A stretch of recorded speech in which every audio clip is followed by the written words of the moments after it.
Anyway, Lord Chaitanya is very beautiful, and we can remember his beauty. When we chant Krishna's name, we should remember the name of Krishna, his form, and his qualities, and his pastimes. Do you have this book? Do you have? Thank you. You take it. It's pretty high up there. It's on the high end of the scale. It's all about service to Radha and Krishna in the mood of a mantri. And Vishnath is thinking, I'm doing all these different services, and this is a manual for bhajan for those that have the taste and adhikar for that. My friend just called me from Mayapur. Well, I guess that's confirmed twice then. So you give it to someone else. Okay. It's very nice. So when you do bhajan, you think that I am doing these services directly to Radharani. That is the way. That is why these books are written. Like, do as I'm doing. It's like you go in the kitchen and someone says, see, you roll take the dough and go like this.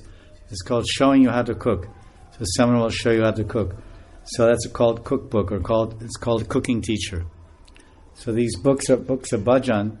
Bhajan are manuals given to us by the Siddha Mahatmas and Nitya Siddha associates of Radha and Krishna, how to do bhajan. So how to do Vaidhi sadhana. Then we have Bhakti Rasamrita Sindhu and Upadesh Amrita.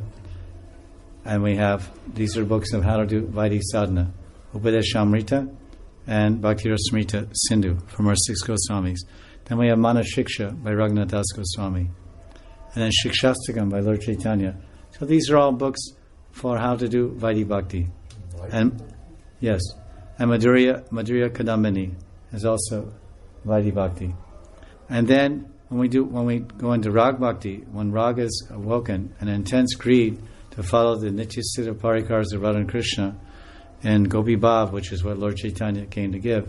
Then there's other books that are manuals for the Raganuga Bhakta.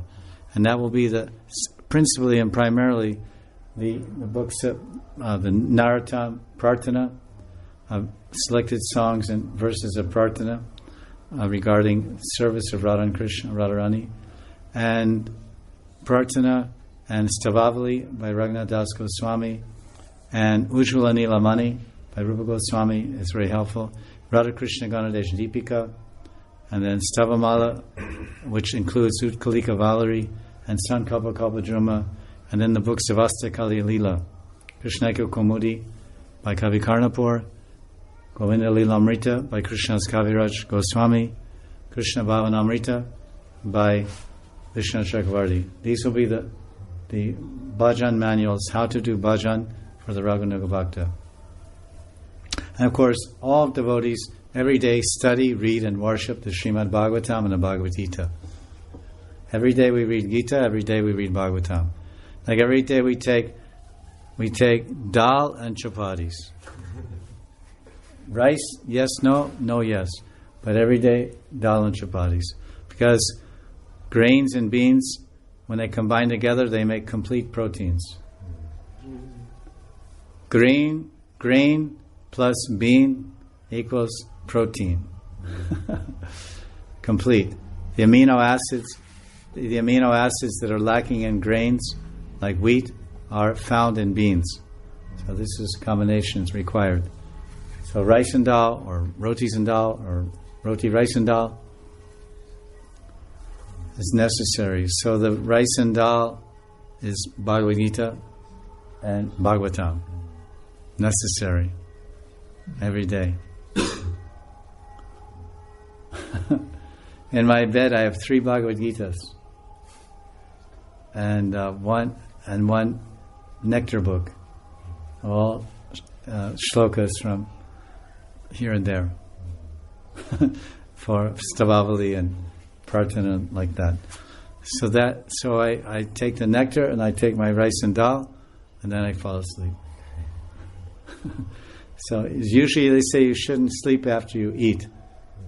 But if you're eating the Bhagavatam and eating the Gita and eating the Rasa Grants, then you can sleep. It's okay. It's good for health. But if you sleep after you eat, it's not good for health.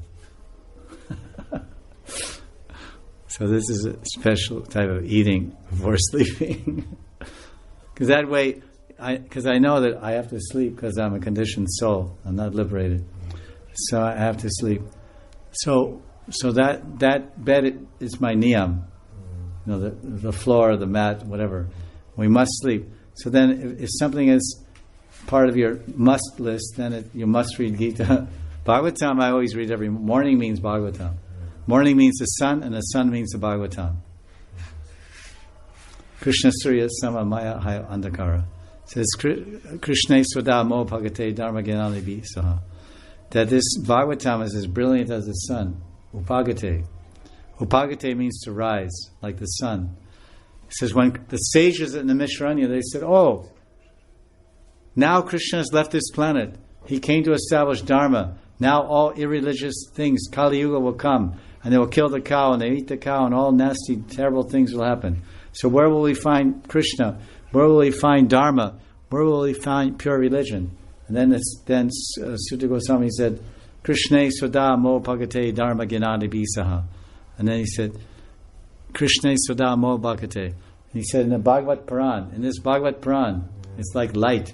He said, Krishna is Upagate.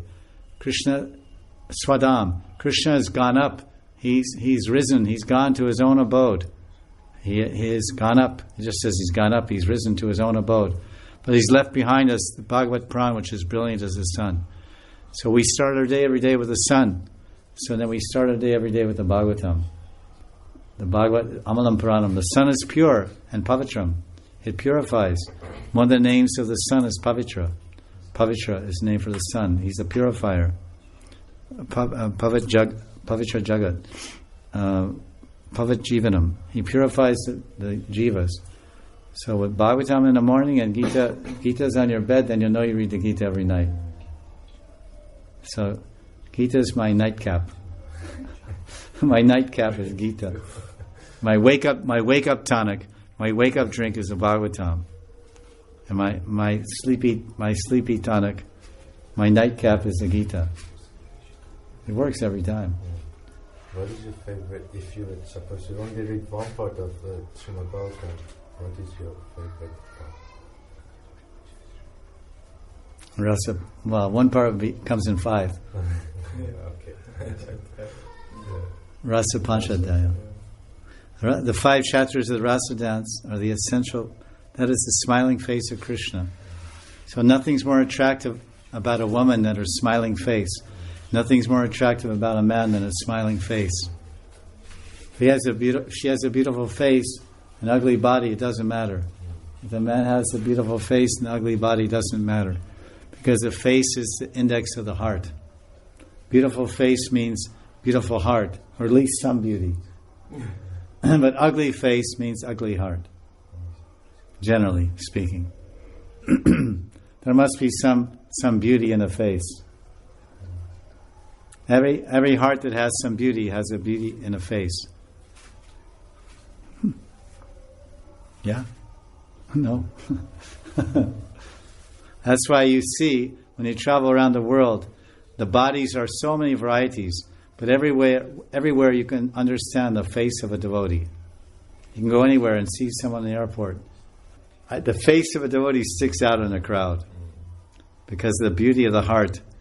He or she turns to Krishna, takes diksha, and then their beauty shines more. So you can't miss a devotee. They stick out. So this is the beauty of Mahaprabhu's face and the beauty of devotees. And so we pray to Lord Gauranga on this appearance day that He'll bless us with a drop of the beauty in His heart. As Gauranga's heart is full of the beauty of Radharani's Mahabhav, Rasaraj Mahabhav. Lord Chaitanya is glorified as Rasaraj Mahabhav. He's not only Mahabhav Radharani, but he's Rasaraj Sri Krishna, because he's Krishna, he's Sakshat Krishna, but he's in the Bhav, he's in the effulgence and love of Radharani. He's surrounded with the effulgence, because Radharani's love is known as Ujjvala Prem. Radharani's Unat Ujjvala, Unat Ujjvala, Mahabhav.